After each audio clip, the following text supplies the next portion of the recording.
مرد فيليمون حاش فراي 31 تكمتي كلتاشان 14 وتما حاش فراي زنبرنا أسرات ساعات 10 كابينا سمنات تتصوعنا عبت أحكم ساعة جمرنا مبقس بوطن أمبر نعربو صرفا فدت أي نبران لما دبر تعليم نورد كم زنبرنا جن رجس كوين نبرة لا بيكون نخون سام حوي كابتا أبريخنا لوز نبرنا بوتا كي تسعنا كلنا فيلمون حيتني نس فيلمون أبعدينا نفرد اتتحوت مؤزوز بعلني حين حبون فيلمون ودي جزاو تيسر زنبرة بحسب حمد كحمنا كعشنا تسعتنا إن عبينا فيلمون أبونا دين تقادر تزنبر مو دي حرم ستعيسي منيرو أديو ما أكلا يجس زنبرة نادين قول عجزاوتنا تلاقنا إنك عيبانا سلزنبرة أزينا إنا نفوتون أبو وأبروسهم اسكجو سلزنبرهم بزع جزي خاب جزاز وصينا برون بزي كان مستساعتيلو كاب عسب مسمس أزرخبهم وتهدر انت زي كوينو بتمسات زعلو لهم سباي نبران بحافشات أباينا يتاس الرخ مميون كلخو حدوكا عينهم تدفن زبلو ما يركبن نفيلمون ونكمو فيلمون صباغ صحفوتو عمنا صبوغ سلزنبرة أب حشفرين كلنا وتم برسنالات حاجة بزلالي لقوان نسي سواع بتأباي يخونا تحساسبو يرنقو سلزنبر دما صحيفو مسودة زلو مقبي وومو بين خام بلع سلزي فوتو نابانا يا حبي زمصو كلنا تأكيبنا دما نمقبو بزستلع على زبزحنا نفيلمون نفولتو قبل عليو خطر فقر نبرنا من أرى أنا مستمع عبيت مخانو أمنا قرر بنيرنا زلو يبني زلني هبو زي شجرني حتو زي تردو حتني ببعامنا دما عامنا زفقدو يملسلي يملسلو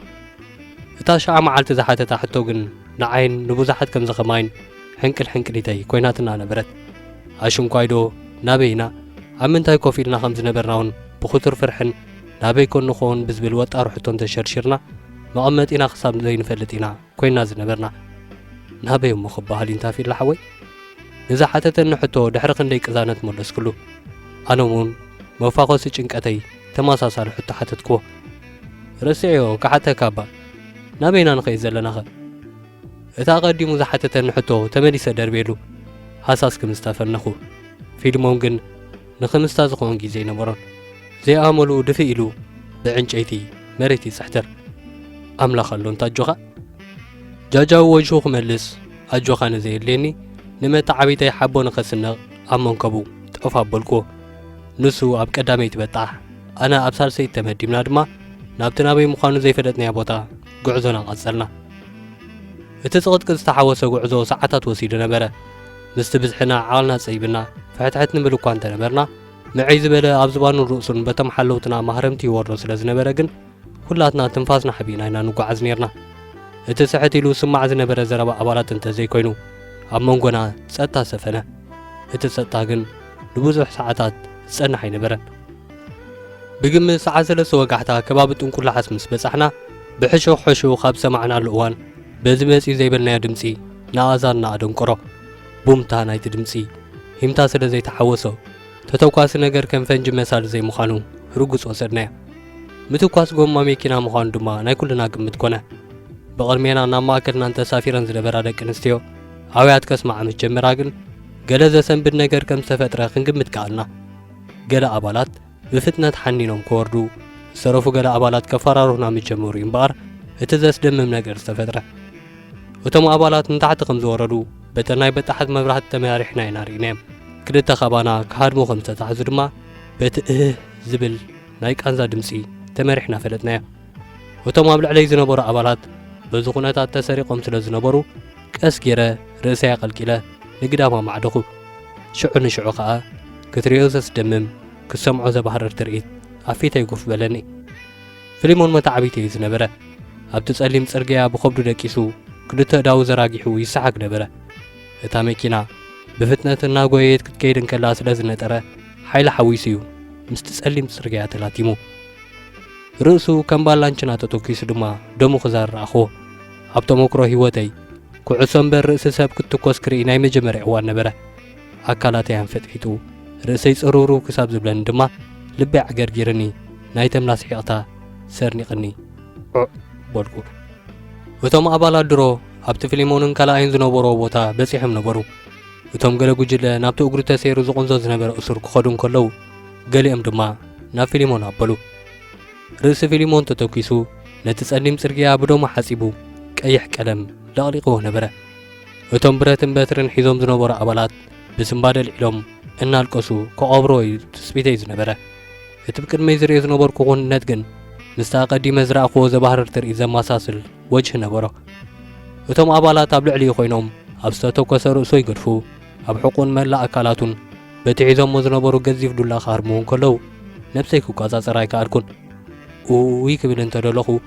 ገዚፍ ዓጽሚ ኣብ ጉሮሮይ ከም ዝተሸኽለ ላሕታት ቃንዛ ድምፂ ስሚዐ ተለኸትኩ ምርኣይ ምስማዕ ምሕሳብ ምግንዛብ ምኽኣል ኣብየኒ ኣብ ልዕሊ ትድሮ ትንፋሱ ሓሊፋ ምዃና ዝገመትክዎ ፊሊሞን ዓርከይ ኣብታ ዘላታ ተወሰኸታ ካርሞ ተጽቢታ ኣይንብረን ኣብ ባህልና ንጉስ ከይተረፈ ሬሳ እናሓለፈ ኣብ ዘለዎ ክቆም ዘገድስ ስነ ስርዓት ኣብቶም ኣባላት ኣይነበረን ትንፋስ ናይቶም እስራት ባዕላቶም ክሕጽርዎ እምበር መልኣክ ከሞት ብሓደጋ ሳቢቡ ክወስደሎም ዝደለየ ይመስሉን እቲ ጸሊም ጽርግያ ቀዲሞዎም ከይወስዶ መዛን ብኢዶም ክሳልዎ ናይ መወዳእታ ምርጮም ወሲዶም ብዓይኒ ብለይ ስኒ ብለይ ጨፍጨፍዎ እቲ እግሩ ዝተሰብረ ኢዱ ተደግመ እቲ ርእሱ ዝተተኮሰ ኣካላቱ ተማናንሐ ተተሰኪሞም ድማ ነቲ ሓደ ተቐዳመይቲ መኪና ንፊሊሞን ድማ ናብታ ንዓና ሒዛትና ዝነበረ ሳልሰይ በጣሕ ኣብ ልዕሊና ደርበይዎ ሽዑ እተን ምሳና ዝነበራ ደቂ ኣንስትዮ ነቲ ጸምጸም በረኻ ብኣውያተን ነቕነቆ ዋጭዋጭ ሰአን ዓድኹም ጸኒተያ ዝብል ነጋሪት ዝተነፍሖ ህዝቢ ዘስምዖ ቃና ጣዕመ ጎረረአን ኣብ ምጽኣት ዓለም ዝጋዋሕ መቓልሕ ኣውያት መሰለ ብድሕሪ እዚ ትምሃረምቲ እውን ናባና ገዓዘ ነቶም ንበኪ ዝነበርና ጓልና ንኹን ወድና ንበዓትና እንተዘይዊሒጥናዮ ክሳብ ሞት ውሕጠና ገሪፎም ኣሰሮም ከስዕቡና ምዃኖም ነገሩና ዝኾነ ሰብ ሙዩቕ እንተይሉ መቓብር ዝናፈቐ ጥራዩ ኣባትር ኣብ ርእስና ዓለበ ንድሕነቱ ቅብል ዝተዛረበ ይነበረን ሬሳ ዝበልዖ ኣራዊት ኣብ ዘለውሉ እዋን ህይወት ዘለዎም ፍጡራት ስቕታ ኸማን ተድሒንዎም እዩ ኩልና ስቕበልና ኣጋጣሚ ኣብ ጫፍ ቦታ ተቐሚጠ ስለ ዝነበርኩ ፊሊሞን ናብ ርእስና ይትሰንድዩ ኣብ ታሕቲ ከይነቐምጦ መቐምህ ጫናውን ብንቡር ኮፍ ምባል ሲኢኑ ነሄዱ መእተው ቦታ ይነበሮን ካብ ርእሱ ነዚዑ ናብ ታሕቲ ዝወርድ ዝነበረ ጸረርታ ደሙ ግን ቦታ ረኺቡ ናብ ሙሉእ ኮፍ ኢልናዮ ዝነበርና ሓፂን ከስፋሕፍሕ ጀመረ ደሙ ክሳብ ሰማያዊ ሕብሪ ዝሕዝ ናባና ወሓዘ ክዳንና ብደም ጨቂዩ ቆምጣዕጣዕ በለ ዝብል ናይ ቃንዛ ድምፂ ናኣዛና ባሕቶ ሽዑ ድማ ፊሊሞን ትለዋህ ፈቃር መታዓቢተይ ትንፋሱ ከምዘይሓለፈ ዝፈለጥኩ ንዝተኸፍተ ዝተፈጥረ ምትኳስ ናይ ርእሱ ግን ነቲ ካብ ፍንክሕካሕ ርእሱ ዝደሚ ዝነበረ ደምሪኤ ብህይወት ክሰርር ከም ዘይክእል ንቡር ወሰድክዎ እቲ ካብ ኣካላቱ ነዚሑ ናባይ ዝውሕዝ ዝነበረ ደም መላእ ኣካላተይ ሓጺቡ ምስቲ ዝነፍስ ዝነበረ ንፋስ ክነቅስ ስለ ዝጀመረ ኣብ ክዳነይ ነቒጹ ፍሕት ምባል ከላዕኒ እቶም ኣብ ጥቓይ ዝነበሩ እስራት እውን ብተመሳሳሊ ከምዚ ኸማይ ተሸገሩ ካልእ ዝዓበየ ሽግር ናይቲ ደም ጨና ይብርታዓና ስለ ዝነበረ በዓለ ጽበት ዓቢብና ኩልና ኣብ ንሓድሕድና ከነምልስ ጀመርና ንወርደሉ ቦታ ንውሓት ክህልዎ ስለ ዝኽእል ግን ከምኡ ኢልና ክንጸንሕ ንኹልና ዘይዋፅና ምዃኑ ተገንዘብና ኩልና ብምንቅስቓስ ተራዳዲእና ነቲ ኣብ ልዕለይና ዝነበረ ፊሊሞን ፋቕ ክንከፍተሉ ፍሕትሕት በልና ፊሊሞን ዘልሓት ኢሉ ብመንኮበይ ኣቢሉ ናብ ገጸይ ዓለበ ኣብቲ ኸፋት ርእሱ ብኣፈይ ገይሩ ብኸንፈረይ ለመም ኢሉ ስለ ዝሓለፈ ድማ ደሙ ዘይድሊ ጥለትን ጨናን ፈጠረለይ ልበይ ዕገርገር ኢልኒ ኣብ ገጹ ኣምለስኩ ጭንቀተይ ፍርሐይ ወጽዓይ ንስቲ ተምላሰይ ተሓዊሱ ክወጸለይ ተመንኹ የግዳስ መሊሰ ዳእ ተስፋ ቆረጽኩ ንሞት ልዕልቲ ንኽመወት ዝሰሓግ ዝነበረ መታዓቢተይ ባሃክዋ ንነብሰይ ኣንቲ ቦጅባጅ ንምንታይ ግን ናብታ ስቅያ ዝበዝሓ ሃገር ተፈጢርኪ ኢለ ጸረፍክዋ ኣዋጠርክዋ ብጀካ ስቕታን ዕወታን ግን ክትምልሰለይ ኣይከኣለትን እቲ ኣብ ገለ ክፋል ገጸይ ተሓሲሱ ዝነበረ ሓድሽ ደም ፊሊሞን ክጸርግ ድማ ኢደይ ናብ ገጸይ ክልእ ከም ፈተንኩ ክልቲኡ ዳወይ ተኣሲሩ ስለ ዝነበረ ግን ክፈትሕ ይኹን ክሓግኽ ዓቕሚ ነበረንን ኩሉ ህይወተይ ቁርጽርጽር ኢልኒ ብርብዓት ዘቕበብኩ ንልቕሶ ዝኾን ሓይሊ ግን ካበይ ክምጽእ ዓመ ተስፋይ ምሕንኳ ኮይና ኣጋምሸት ከባቢ ሰዓት 3 ገደም ዝኣተና ፊሊሞን ገደም ኣብ ምእታው ትንፋሱ ካብ ነፍሱ ወፅያ ምንባራ ድሒርና ኢና ፈሊጥና እቶም ሓለውትና ነቲ ሬሳ ኣበይ ከም ዝቐብሮ ኣይፈለጥናን ድሕሪ ከም ሰማዕክዎ ግን ድገ ዝተባህለ ፐርሰናልን ዓብደለጢፍ ዝተባህለ ሕልና ዝነበሩ ኣባልን ኮይኖም ነተን ኣዋልድ ተላብዮምን ከም ዝኸዱ ፈለጥኩ لبوኦም كم ዝስዕብ ነበረ ፊልሞን ሞይቱ ስለ ዝኾነ ስድራ ግድን ክፈልጡ ኣለዎም ነቶም ኣወዳት ክንነግሮም ስለ ዘይከኣልና ነዚ ከቢድ ሕድሪ ናባ ክነብሎም ኣለና እንተዘይኮይኑ ኣብዚ ብዘይግቡእ ወግዒ ተቐቢሩ ሞቱ ነጋሪ ዘይብሉ መባሳበሲ ስድራ ክኾን እዩ ዝብል ለበዋ ነበረ ድገ ኦርኒክ ናይ ፊልሞን ሂብዎን እኳ እንተነበረ ህፁፅ ኣኼባ ተገይሩ ነዚ ምስጢር ናብ ዝኾነ ኣካል እንተበፂሑ ደመን ደም ከልቢ ከም ዝኽዖ ምስተነግራ ግን ንስድራ ፊልሞን ክትሕብር ተብዓት ትረክብ ሰብ ኣይተረኽበትን ኣብ ፊትና ቆይመን ግን ደርፊ ኣምሲለን ብዘይማ ወዲ ቐሪን ከም ዝናበላ በኸያሉ ኣልቀሳሉ ቆዘማሉ ንሕና እውን ምስእን ቆዘምና ኣይበደልኩን ማማናዓኺ ስግሮ ዶ በይሓሲበ በጃኺ ኣይበደልኩን ማማናዓኺ ለውጢ ሓሲበ በጃኺ ክሳብ ሓለፍትና ምስጢሩ ተረዲእዎም ከፈራርሑና ዝመፁ ኩልና ወድና ጓልና ተጠጣማሚትና ነቲ ንቡር ዘይረኸበ ሬሳ መትዓቢተይ ብዘይ ወግዒ እናደረፍናን እናበኸናን ኣፋነናዮ ድሒሮም ግን ኣባላትና መፅዮም ከም ዘግባዕብዑልና ነቲ ባዕሉ ንሞተ ዝኸደ ሰብ ክትበኺሉ ዘይኮነ ብተግባሩ ክትሓዝኑሉ ክትሓፍሩሉ እዩ ዘለኩም ብስግሮ ዶብ ተታሒዙ ስውእ ከይበሃል ባዕሉ ነብሱ ጥፊ እዩ በሉና ንብሎ ይነበረናን ብድሕሪ ዝውዕዞና ብመራኽብ ቀጸልና 3 መዓልትን ለይትን ተጓዒዝናን ድማ ሓሌብ ኣተና ካብ ሓሌብ ናብ ክሌማ ሳጎምና ድሕሪ ናይ 3 ወርሒ ተዓሊም ምዝዛምና ድማ ናብ ዓሰብ ተመደብና ዓሰብ ኣቲና ዓመተ መንፈቕን ክሳብ ንገብር ኣብ መስራይን ስድራ ፊልሞንን ይፈልጥ ኣይነበርኩን ሞት ፊልሞን ዓርከይ ብመን ብኸመይ ክነግርና ተጽብኹን ከለኹ ግን ሓደ መዓልቲ ብመራሒ ብርጌድ ይጽዋዕ ከም ዘለኹ ተነግረኒ ንመራሒ ብርጌድና ብኣካል ርአ ይፈልጥኒ እንታይ ስለምንታይ ፀዊዕኒ ዘይምፍላጠይ ከዓ ፍርህ ክስማዓኒ ጀመረ ካብዞም ኩሎም ብጾተይ ኣነ ጥራይ ክጽዋዓሉ ዝሰደለኹ ምኽንያት ኣይተረዳእንን ስለምንታይ ግን ህይወት ኣብ ስለምንታይን ክንምንታይን ሓሳብ ተዋሒጣን ከላ ድማ ካልእ እንተታት ኣልዒለ ጨንቕ እኳ ኣደ ፊልሞን ዝተጫናነቐ መንፈስ ሒዘንን ናብ እንዳ እዚ ክፍለ ሰራዊት ከይደን ኣቐድም ኣቢለን ዳሃይ ኣጥፊኡ ዝነበረ ወደን ዳዮ ክገብራ ዝገበሮ ጻዕሪ ሰመረለንን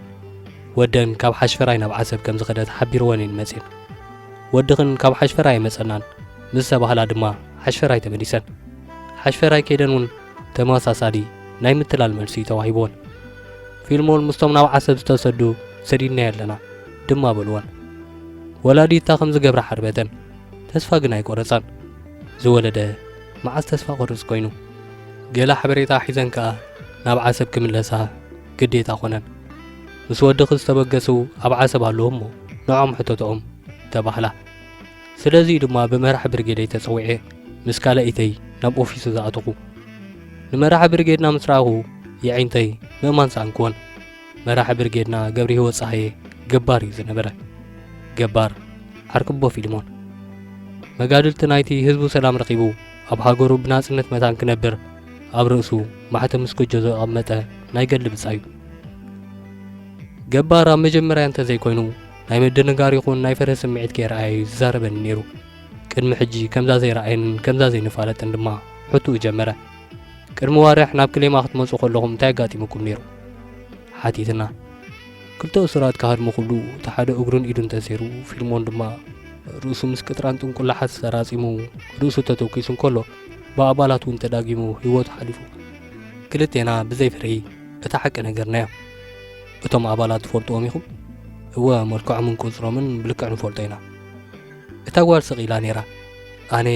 ንሒን ቅጭን ግዲ መጺኒ ዝበዝሕ ናይ ትሕቶታት ዝምልሶ ነይረ ጽቡቕ ተረጋጊኡ ተዛረበ ኣዲ መጺ ኣላ ቀጸለ ኣብዚኣ ክትፈልጥዋ ዘለኩም ግን ነብስኹም ተሓሊላ እንተኾንኩም